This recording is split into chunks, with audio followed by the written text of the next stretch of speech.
Yo guys, it's Kyle coming at you from Bane's Film Reviews. I just got out of the theater and I saw The Watchers, which is written and directed by Ishana Night Shyamalan. It is her directorial debut, and this is a film that is based on the novel of the same name by A.M. Shine. The film stars Dakota Johnson and a couple of other individuals that you've likely never heard of. I've never heard of them.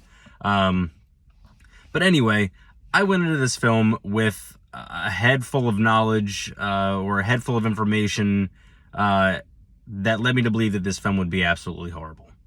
I heard that it lacked a plot. I heard that it lacked exposition. I heard that it lacked an effective conclusion. And I was sort of intrigued by that idea that, nothing about this film worked. I'd also heard things saying that this film should be studied in film classes and should be studied by future directors and filmmakers because it's basically a masterclass on what not to do in filmmaking. So again, I was sort of enticed by the idea that this film was so bad or that nothing about this film worked. As always, I go into the film with an open mind, but it's about as bad as I had heard. So let's start with the acting. The acting is average at best. Earlier I said Dakota Johnson. It's not Dakota Johnson. I'm backtracking. It's Dakota Fanning. Dakota Fanning is a great actor. I've seen her in things. Most recently, the thing that I saw her in was wasn't Stand By Me. Oh my goodness, I'm drawing a blank on the name of the film that she was in, where she plays an autistic young adult who is writing a script for a Star Trek screenwriting competition. She's phenomenal in that. And that's a very, very difficult role. Those are difficult shoes to fill, to be able to portray an individual like that with such aplomb is really a testament to her acting. So for her to not have any emotion in this film, for her to not really come through and shine the way that I know she's capable, I sort of attest that to Shyamalan's direction. And she's never really given an opportunity to do what we know she can do.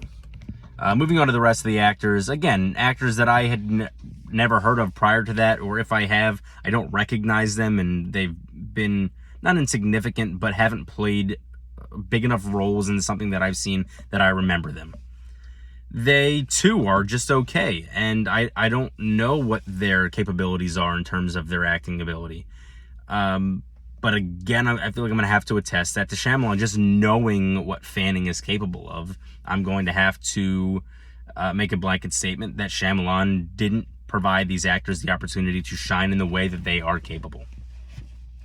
The only thing that I really liked about this film was the aesthetic. It takes place in a forest in Ireland, and just the landscape is stunning. It's beautiful, but it really plays no role in the overall film. They're in the woods, in the forest for the majority of the film, and other than them being trapped there for a long time, there's, again, the forest and the landscape plays very little, if any, role at all in this film. So while it's beautiful, it doesn't really serve a purpose, and the film could have gone without it. There is no exposition, as someone else had mentioned. There is no information leading up to Dakota Fanning's Mina being trapped in the middle of the woods, being hunted or stalked by these Watchers, and that's all we know them as for a fair amount of the film. There's very little information provided once she's there. There's some information provided after the fact. I won't really go into detail about what happens and what after the fact means, because if you intend on seeing this, I don't want to spoil it, obviously. But in typical Shyamalan fashion, they can't wrap up a film. The ending of this is just ridiculous. There's a small instance where I go, oh, maybe this Shyamalan can figure it out. Maybe Dad can take notes. All right?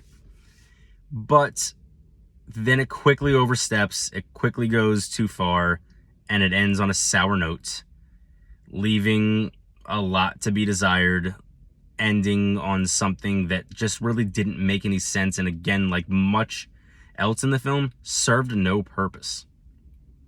I really struggled to appreciate much of anything about this film. Again, the landscape is just about it. And having served no purpose in the film, I don't even really care about that anymore. This film lacked substance from beginning to end. It could have been a 20-minute short film, because there really is only about 20 minutes worth of relevant information and content to make a film out of. There is so much dead space in this film. There is a lack of character development. There's a lack of plot development.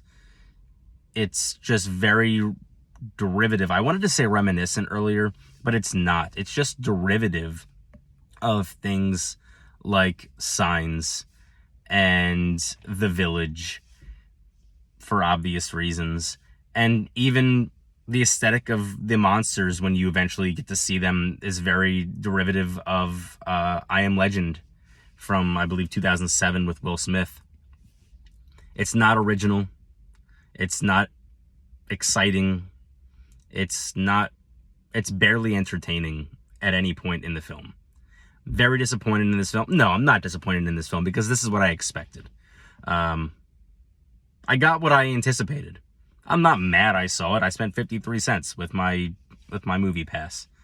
So, as of right now, until the written review comes out, it may remain the same. It may change. It could get worse. As of right now, I'm giving The Watchers a 2.5 out of 10. Avoid it, guys. You don't need to waste your time. You don't need to spend an hour and 40 minutes watching this film. Google the plot online. Even if you only get half of the plot, you can basically figure out what happens, or come up with a better ending than Shyamalan and Shine did. I don't know what Shine's ending was like in the book, but if this is based on that book, it can't have been good. So, until next time, guys, I've been Kyle. Peace.